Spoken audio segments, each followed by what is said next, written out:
Активисты общественного движения Коми-Войтер готовятся к предстоящему съезду Коми народа. Впервые в этом году съезд пройдет на двух площадках – 4 и 5 июля в стенах Национально-драматического театра Коми, а 6 июля в селе Куратово Сысарского района, на родине основоположника коми-литературы Ивана Алексеевича Куратова.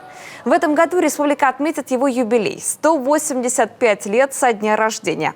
На съезде подведут итоги того, что сделано национальным движением в республике за 4 года, и наметят новые направления работы.